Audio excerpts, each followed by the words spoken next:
আসসালামু আলাইকুম বন্ধুরা। আজকে আপনাদের সাথে একটা রেসিপি শেয়ার করব। সেটা হলো বাদাম দিয়ে বিস্কুট রেসিপি। বিস্কুট বানানোর জন্য প্রথমে আমি বাদামগুলো ভালোভাবে ভেজে নেব।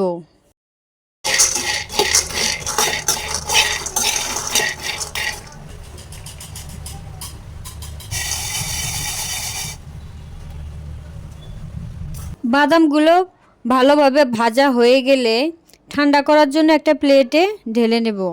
ঠান্ডা হয়ে গেলে এবার হাত দিয়ে কষলিয়ে কষলিয়ে বাদামগুলোর খোসা থেকে পরিষ্কার করে নিব।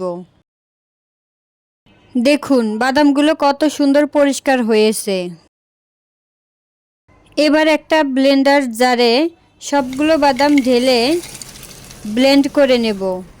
বাদামগুলো আমি একবারে মিহি করে গুঁড়ো করব না, আমি যেভাবে গুঁড়ো করেছি সেভাবেই গুঁড়ো করার চেষ্টা করবেন।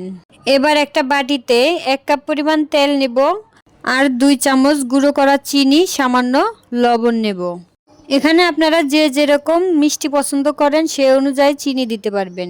এবার তেল আর চিনিটা ভালোভাবে মিক্স করে নিতে হবে।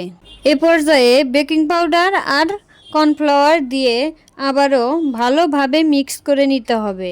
সব কিছু মিক্স করা হয়ে গেলে এবার অল্প অল্প করে ময়দা আর বাদামের গুঁড়ো দিয়ে একটা ব্যাটার তৈরি করে নেব। আপনারা চাইলে চামচ দিয়েও এই ব্যাটারটা তৈরি করতে পারেন।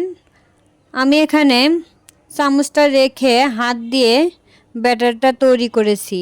ব্যাটার তৈরি হয়ে গেলে এবার ওখান থেকে অল্প অল্প নিয়ে 2 হাতের তালুতে গোল আকার করে সুন্দর বিস্কুটের শেপ করে নেব। আমি এখানে গোল করেই বিস্কুটের শেপ দিয়েছি, কিন্তু আপনারা আপনাদের মন মতো বিস্কুটের শেপ করে নিতে পারবেন। এবার এই বিস্কুটটাকে আমি গুঁড়ো করা বাদামের উপরে একটু চাপ দিয়ে নেব, যেন বাদামের গুঁড়োগুলো বিস্কুটের উপরে লেগে থাকে। এরকম করে বানালে বিস্কুটটা খেতেও অনেক মজা লাগে। বিস্কুটগুলো তৈরি করে প্লেটের মধ্যে কাগজ বিছিয়ে বিস্কুটগুলো রাখবো যেন পুড়ে না যায়। তারপর চুলায় একদম লো আছে 30 মিনিটের মতো ঢাকনা দিয়ে রেখে দেব। 30 মিনিট পর দেখুন আমার বিস্কুটগুলো হয়ে গেছে। এবার বিস্কুটগুলো আমি নামিয়ে নেব। মাশাআল্লাহ, দেখুন বিস্কুটগুলো কত সুন্দর পারফেক্ট হয়েছে।